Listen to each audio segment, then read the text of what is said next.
natos. Então você tem um conselho que uma parte dele é torcida, como você falou bem, né? Aliás, todos são torcida, não dá para dizer que todos são torcedores, né? Todos nós torcemos pro Vasco, isso é inegável. E não tem vascaíno melhor ou maior que o outro. Ah, eu sou mais Vasco, sou menos Vasco, você menos Vasco do que isso não existe. Todos são vascaínos e são apaixonados pelo Vasco. O que acontece é o seguinte, quando você soma isso em 300 conselheiros, você vai ter dentro desses 300 uma parte que representa um outro lado. Né? Você não vai ter ali unanimidade. Você vai ter um outro lado que, quanto mais forte for a disrupção, quanto mais forte for a mudança, mais forte vai ser aquela oposição à mudança. Isso é normal. Né? Então, isso é normal na política, isso é normal em qualquer lugar. Quer dizer, quanto mais forte uma mudança, mais forte é a oposição àquela mudança. Então, eu diria o seguinte...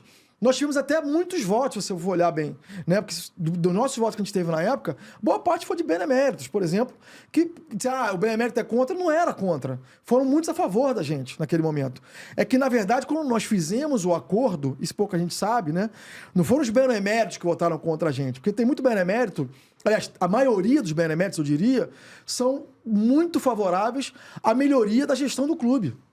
Porque são muito zelosos pelo clube. Mas por que eles não agem mais, então? Agora, olha a diferença. Quando nós fizemos o acordo, e aí sim o erro que pouca gente fala, né? O erro que pouca gente fala não é, fez a entrevista coletiva, isso é besteira, isso usam como narrativa. Mas não é, de fato, o grande erro. O grande erro foi quando nós fizemos o acordo com a chapa do Campelo e do Roberto Monteiro, já foi um grande erro, né? E era um pedido da torcida naquele momento, de união. Tem que lembrar essa coisa histórica, né? Tem que unir, tem que unir, tem que unir. Só ir na rede social naquele período que você vai lembrar disso, né? É que naquele momento nós cedemos um número excessivo de conselheiros para outra chapa. Quantas? E aí, quando você faz as contas, você percebe que aí sim isso já estava sendo pensado quando foi feito o acordo com a gente. Entendeu? Você já estava sendo assim, pode ter aqui uma viabilidade de alguma outra saída se a gente conseguir um número tal de conselheiros, número X de conselheiros. Vão brigar pelo número X de conselheiros, porque somados esse número X de conselheiros, se a gente conseguir nesse acordo, mais os que você tem, Eurico, a gente consegue fazer uma nova eleição no Conselho Deliberativo. Aí sim está o grande erro, na verdade. Você perguntar assim, onde é que foi o erro? Onde é que você se arrepende? Eu me arrependo, porque eu sou parte de um grupo, né? E tem que entender o seguinte, galera, um grupo, você nem sempre tá favorável ao que o grupo faz. Às vezes você é voto vencido no grupo e tem que fazer o que o grupo determina, né? Isso é fazer parte de um grupo. Nem sempre o grupo faz aquilo que você quer, né? E naquele momento, nós no grupo fizemos o acordo e aí sim está o erro. Ou seja, o número de votos aqui dados nesse acordo do Conselho Deliberativo foi excessivo. Permitiu que fosse feito um acordo entre a outra chapa e a chapa perdedora. Porque olha só como é que funciona o Conselho do Vasco. Quando você se elege, quando o sócio vai lá e vota, ele vota em quê? Ele vota numa chapa. A chapa que vence é considerada chapa de maioria. Ela coloca 120 conselheiros no Conselho Deliberativo. E a chapa que perde coloca 30 conselheiros no Conselho Deliberativo. Então essa nova chapa eleita forma 150 conselheiros eleitos, mais os 150 beneméritos. Então, quando você elege uma chapa, você elege 120 da maioria, daqueles que venceram lá em São Januário, mais 30 dos que foram da minoria. Então, essa conta aqui é que, na época, quando foi feito o acordo, eles fizeram. E aí sim está o erro. Esse é o erro grave que foi cometido, sim, de dar excessivamente um número de conselheiros a um grupo que a gente não controlava, que não era um grupo nosso de origem. Entendeu? E aí, Esse nessa é o questão erro. da união, eu vou bater nessa tecla porque eu acho importante. Você parecia ser o grande adversário do Eurico na época da eleição, podemos chamar assim? Sim, era o grande adversário. Você era talvez a grande oposição ao Isso. grupo de situação. Isso. Você tinha grupos de oposição minoritários. Sim. E vocês se uniram.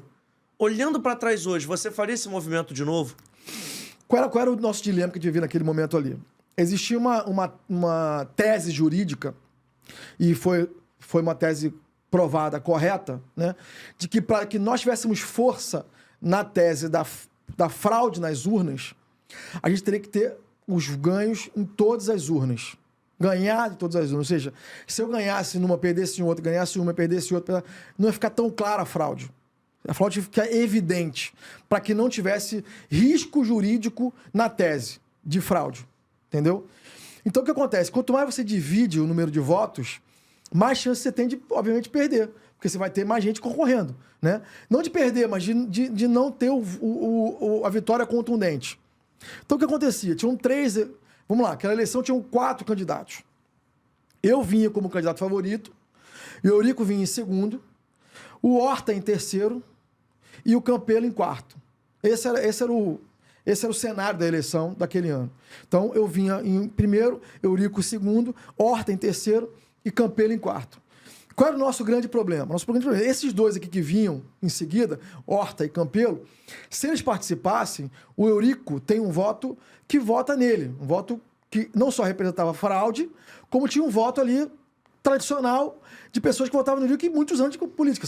Eram naquela época, sei lá, 30 anos de política do clube. Então você tem lá 10%, 15% de pessoas que votam, né? Além da fraude. A gente precisava que esses dois aqui saíssem da eleição, porque a gente sabia que esses votos que iam para o Campelo e para o Horta migrariam para a gente e não para o Eurico. Era o voto da mudança. O cara estava na dúvida se a mudança era o Júlio, o Horta ou o Campelo. Mas ele queria mudança, né? Nós tínhamos a maior parte dos votos. Mas a gente sabia que isso aqui ia dividir nossos votos, que era o voto da mudança. Então a gente precisava que esses caras não participassem mais da eleição, saíssem da eleição. O Horta... E aí nós fizemos vamos dizer assim, uma negociação com o Campelo, uma negociação que eu já falei que foi uma negociação ruim, aí foi o grande erro. E o Horta decidiu ir para a eleição naquele dia. O que aconteceu aqui, né?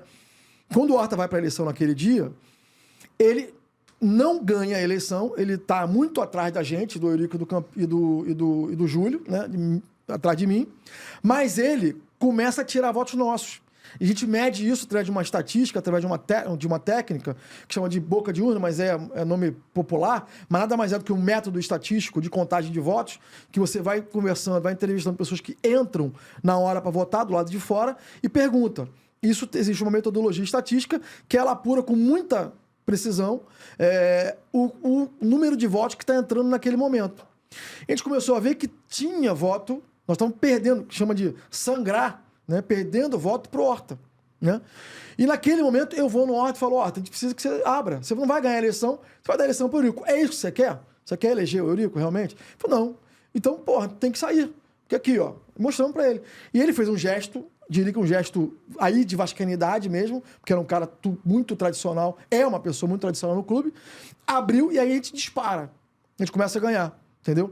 Então, a tese de que fechar e fazer a união era fundamental, era verdadeira. Mas vocês chegaram a procurar o Horta na época para tentar claro, o mesmo acordo com o Campelo? Muitas vezes. Na verdade, nossa intenção era fechar com o Horta, não com o Campelo. Na verdade, era o contrário. A gente não ia fechar com o Campelo. O Campelo agregava muito pouco voto. O Campelo não era um risco pra gente. Vamos supor, se fosse o contrário, né? Se fosse, vamos supor aqui, que a eleição fosse como foi, né? Só que fosse invertido, né?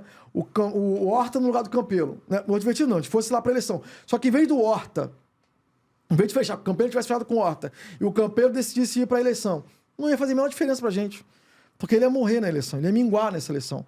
Então, os votos que ele ganharia aqui não nos traria prejuízo. O Campelo, né? Mas o Horta, sim. Então, a gente precisava que o Horta fechasse com o Horta. Então, nossa primeira intenção era fechar com o Horta, realmente, porque o Horta era muito maior que o Campelo. Só que o Horta não queria fechar naquele momento. Ele queria tentar, ele queria testar, ele tinha uma tese de que ele ganharia a eleição. Né? Então, ele decide ir para a eleição. E aí, nós tivemos que fechar com o Campelo. Porque aí, esses votos aqui passaram a ser valiosos, né? Porque não eram, mas sem o Horta passavam a ser valiosos. Então, quando o Horta vai para a eleição, a gente sabia, o potencial danoso dele era maior do que o do Campelo. Agora, se fosse o contrário, fechamos com o Horta e o Campelo vai para a eleição, deixa o Campelo ir para a eleição, sem nenhum problema. É muito pouco voto, não vai nos causar prejuízo. Mas o Horta não. Mas como o Horta não fechou, o Campelo passou a ser valioso. Aí a gente fecha com o Campelo, entendeu? Esse foi o cenário. E aí, esse foi, na verdade, para ser preciso, o erro. Foi ter fechado com o Campelo e sobrevalorizado demais a chapa dele. Era melhor ter ido para a eleição com todo mundo concorrendo por si? Talvez fosse melhor. Esse foi o erro, na verdade. Esse ter sido o erro, se perguntar assim, onde você se arrependeu? De fechar com o Campelo. Por quê? Tivesse sido os 4, vamos supor, vamos 4. Nós íamos ganhar a eleição. Pior das hipóteses, vamos ficar em segundo. Muito difícil, a gente ia ganhar. Só que o que acontecia? A pior das hipóteses seria, das 7 urnas, a gente ganhar em 4 e perder em 3. E a disputa ir para um tribunal. Ir para uma divisão do tribunal, por exemplo. Entendeu? Então, das 7, nós não ganhamos em todas. Não ganhamos nas 6, mas ganhamos em 4 e perder em 3. Iam para o limite. Ia para o limite do limite da tese jurídica, vamos dizer assim. Mas talvez tivesse sido melhor. Diria assim, pô, Júlio, o que de fato você acha que faria diferença? Isso teria feito diferença. Isso sim teria mudado a história. Não fechar nada com o Campelo, ir para a eleição os 4, brigar, bater chapa, que a gente chama, bater chapa, ver quem ganhou nas 7, a gente ganhando em 4, perdendo em 3, ou ganhando em 5, perdendo em 2, a gente iria para o tribunal. Vamos brigar. Vamos comprovar que ainda assim existia uma fraude extensa. Até porque na urna 7, o tamanho da fraude era muito grande. Entendeu? Então nos traria uma evidência muito grande de fraude. Apesar de nas outras 2 ou 3 urnas que a gente perdesse, a fraude não ter sido tão grande, mas provaria. Então, assim, esse, sem dúvida, é o meu particular. Aí tô falando por mim, Júlio, não tô falando o nome da chapa, né? Nem da Sempre Vasco. É o meu arrependimento particular. Não ter brigado, mas para ter ido para a eleição, os 4, e ter brigado no voto ali, e ter visto, e ter brigado no tribunal, e não aberto pro Campelo aquela chapa. Eu acho que acabou esse corte, então calma aí. Antes de eu ir embora, não esquece de se inscrever no canal, ativar o sininho da notificação, deixar o seu like e o seu comentário e, claro, seguir as nossas redes sociais. A gente tá no @Fora do Jogo Cast em todas as redes sociais, mas pelo visto, estamos expulsando, então vai, me ajuda aí!